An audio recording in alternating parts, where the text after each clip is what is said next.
అనువుగాని చోట అధికుల మనరాదు, కొంచెం ఉండుటెల్ల కొదవ కాదు, కొండ అద్దమందు కొంచెమై ఉండదా, విశ్వదాభిరామ వినురవేమ. ఈ పద్యాన్ని మనందరం ఎప్పుడో చిన్నప్పుడు చదువుకున్న పద్యం. ఇది ఎందుకు చెప్తున్నా అంటే, మార్నింగ్ ఒక కామెంట్ వచ్చింది, దానికోసం చెప్తున్నా. ఇది వాళ్ళకి అర్థమవుతుంది. నేను పొద్దున పెట్టిన వీడియోకి వాళ్ళు ఏం పట్టిరంటే, మీరు చెప్పేది కరెక్ట్ కాదండి, మీరు మనం ఎక్కడున్నా కూడా మన వ్యక్తిత్వాన్ని మనం పోగొట్టుకోకూడదు, మనం ఎలా ఉన్నామో అట్లనే ఉండాలి ఎక్కడైనా అని మీరు పెట్టిన కామెంట్ అనమాట. నేను చెప్పేది ఏంటంటే, ఎక్కడైనా మేము ఇట్లనే ఉన్నాం ఇట్లనే ఉంటా అంటే ఈ రోజుల్లో నడవదు. కొండ అద్దంలో ఇంత చిన్నగా కనబడుతుంది, కానీ అది పెద్దగా ఉంటుంది కదా. అనువుగాని చోట అధికుల మనరాదు.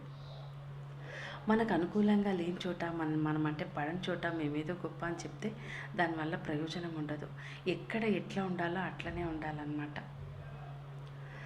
సో ఎందుకు చెప్తున్నా, మన వ్యక్తిత్వాన్ని చంపుకోవాలనలేదు. నేను చెప్పిన ఆ వీడియోలో ఏంటంటే,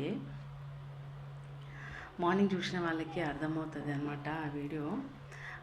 ఏం చెప్పినా పనికి మాలిన వాళ్ళ దగ్గర మనం పని చేయాల్సి వచ్చినప్పుడు, నీకు ఎంత తెలివితేటలు ఉన్నా కూడా నువ్వు పెద్ద తెలివిగల వాళ్ళవని వాళ్ళకి చెప్పినా అక్కడ ప్రయోజనం లేనప్పుడు అది చెప్పడం వేస్ట్. కొన్ని చోట్ల నువ్వు తగ్గి ఉండడమే బెటర్ అని ఆ వీడియో అర్థం అనమాట. ఈ కామెంట్కి నేను చెప్తున్నా, వాళ్ళకి కామెంట్ ఇచ్చిన వాళ్ళకి అర్థమవుతుంది అనుకుంటా.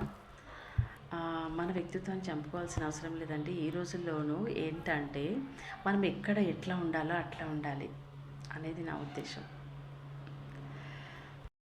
ఇంకొక పద్యం ఏంటంటే, ఎప్పటికయ్యేది ప్రస్తుతం అప్పటికా మాటలాడి, నొప్పించక తానవ్వక తప్పించుకు తిరుగువాడే ధన్యుడు సుమతే. ఇక్కడ పద్యం అర్థం చెప్పాల్సిన అవసరం లేదనుకోండి, అందరికీ తెలిసిందే. కాకపోతే మళ్ళీ ఒకసారి చెప్తున్నా, ఎవరిని నొప్పించకుండా తను కూడా బాధపడకుండా తప్పించుకు తిరుగువాడే అంటే ఆ పరిస్థితికి తగ్గట్టుగా మాట్లాడి తను ముందుకెళ్ళేవాడే ధన్యుడు అని చెప్తున్నారనమాట. అందుకే ఎవరి దగ్గర ఎట్లా ఉండాలి అట్లా ఉండాలి, మన పరిస్థితి ఏంది, మనమున్న స్థాయి ఏందని చూసి తిరగడమే కరెక్ట్ అని నేను అంటాను.